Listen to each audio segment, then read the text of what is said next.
What is it like to ride a motorcycle? Well, if you already ride, you know the answer to that.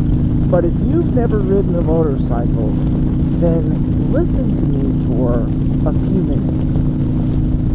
I can't tell you what it's like to ride a motorcycle because there's nothing like it. Some people say it's like flying. Well, I don't know.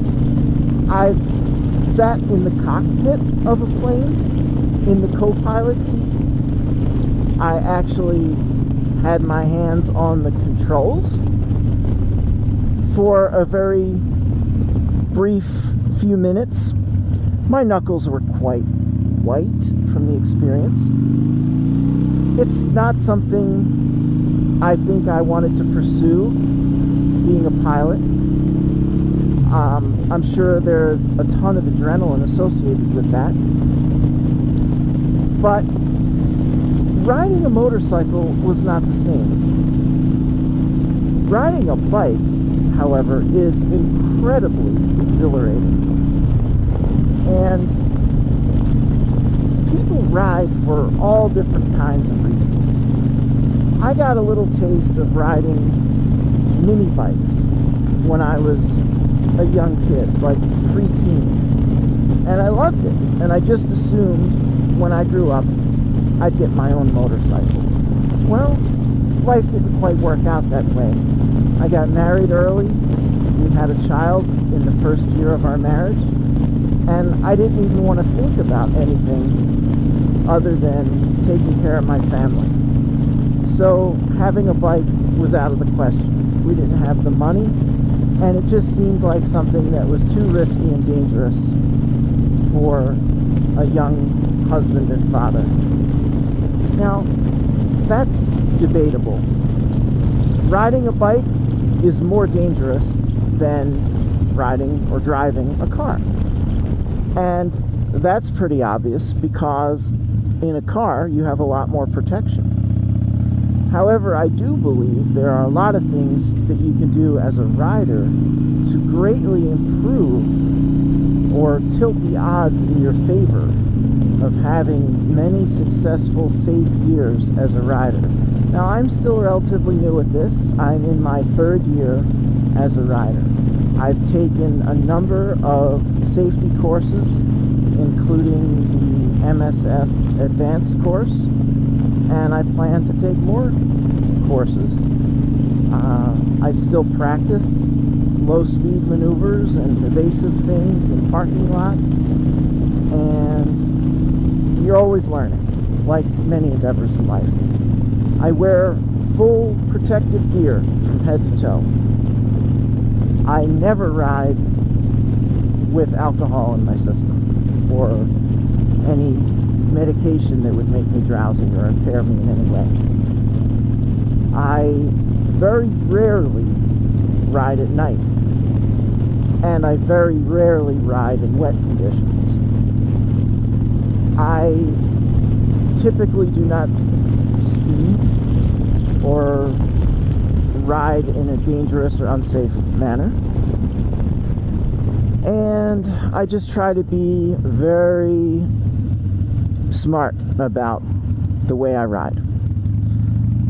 Doing all of that puts you in a pretty good place statistically for having a long, safe life as a rider. There are always unforeseen, unexpected things. And that is true whether you're riding, driving, walking across the street, or getting out of bed in the morning. Those are things that each person has to decide what risks in life versus the reward are acceptable to them. I believe with knowledge and education that a person will appreciate that riding can be a relatively safe endeavor. As I mentioned, there's nothing like riding. I found myself in a place where at approaching 50 years old, I had a very bad experience in my life. I lost my son. The grief and everything that goes along with that was overwhelming. This month is actually the 6-year anniversary of my son's passing, and it's still incredibly painful and difficult to deal with. I reached a point where I needed some new endeavor in life because everything that I'd been doing wasn't helping. I used to be an avid guitarist. I used to be an excellent photographer. I've since sold all of my photo equipment. I still take pictures, but I just use my phone. I still have all my musical instruments, but I hardly ever touch them. And I've thought about how much longer will I keep them many times. Riding was the only thing that I felt any enthusiasm about doing. And I can say that it certainly hasn't solved all of life's problems, and I never expected it to. But the pleasure, exhilaration, whatever adjective you want to use, that I experienced from all things motorcycle has been awesome. Whether it's riding, cleaning it, doing maintenance on it, repairing it, upgrading it, learning more about riding, watching riding instruction, taking classes, all that. Just super, super enjoyable and rewarding. I've gone more places and seen more things on my motorcycle than I would ever see in a car. Just in searching out new roads and new places to ride, I've discovered and found things, whether it's incredibly beautiful scenery, new restaurants, all kinds of things I never even imagined, some of which were quite close to where I live, that riding a bike pretty much caused me to discover that I otherwise wouldn't have known exist. My wife is not a rider. She has no interest in getting on the bike, which is totally fine. But some of the places that I've discovered, I've taken her back to in the car. Restaurants, museums, places like that. Little places and little towns in the middle of nowhere that I never would have found otherwise. So she's benefited peripherally from my experience as a rider. For so many people today, life is what they can experience on their cell phones. It's incredible the way people have stopped doing things and stopped experiencing real things and traded it for video. People don't play musical instruments as much as they used to. Instead, they're okay to do it virtually using apps on a tablet or phone. People aren't interested in doing so many things. Even motorcycling itself has fallen off quite a bit because people aren't willing to get out and do things. What you experience on a cell phone, on YouTube, digitally, that's not real life. That's not really living and having experiences yourself. It's just watching other people do stuff. It's not the same. It doesn't give you the same level or same satisfaction. Not by any means. If you even have an inkling of interest in riding a motorcycle, what I would recommend is take a motorcycle safety course. In Pennsylvania, where I live, they're free. In some states, you have to pay for them. Pony up whatever it costs, $100 or whatever. It'll get you out on a bike. It'll be on a closed course.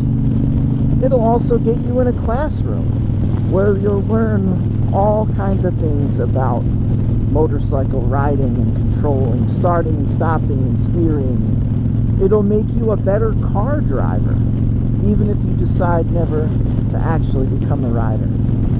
Learning to ride by taking a course was enjoyable, but I'll never forget the first time I rode this bike. A friend of mine rode it home from where we bought it because I wasn't experienced enough to ride it 100 miles on the road, the public roads.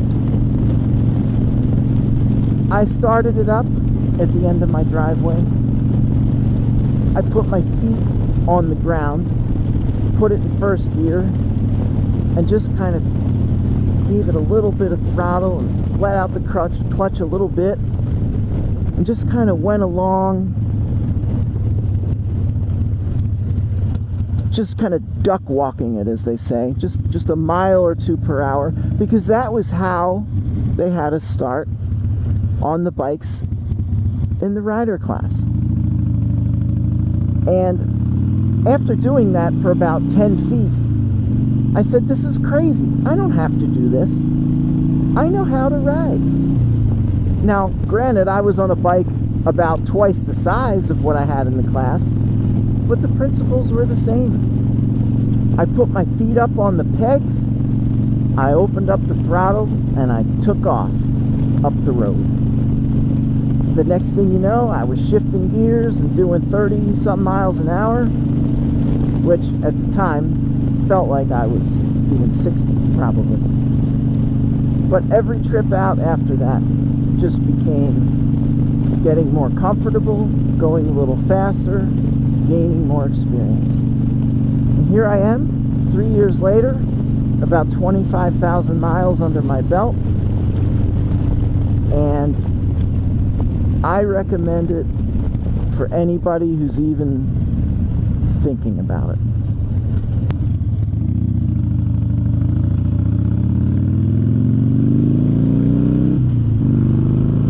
Riding is not for everyone. There's no doubt about it. There's some people who just don't belong on a motorcycle. Some people who should never even bother taking the class. But that's probably a small minority of people.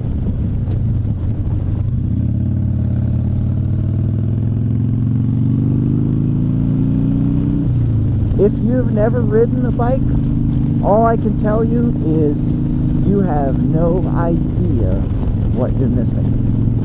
You couldn't, because it's not like anything you've ever done. Even as someone who rode mini bikes as a kid, I didn't have the experience of riding a motorcycle as an adult. I had a pretty good idea, I thought, of what it would be like, but I wasn't really right. I could only imagine. I can definitely say that riding in real life has exceeded anything I imagined by tenfold. There's just nothing like it. People who ride call it wind therapy. They have little sayings that you never see a bike in the parking lot of a psychiatrist's office, unless it's the psychiatrist's bike. And there's so many other little cliches that people say, and there's a reason for it. It really is an amazing endeavor. Will it solve all your problems in life? Absolutely not. I got plenty of problems in life. But it gives me an outlet, and it gives me a way to deal with those problems that I actually never even knew existed. If any of this is resonating with you, give it a try. Give it a try. What's the worst that can happen? You just decide it's not for you. Well, thanks for watching. I think I've made all the points that I wanted to in this video. And I'll just close by saying, whatever you happen to be doing right now, it isn't as enjoyable as what I'm doing right now. Later.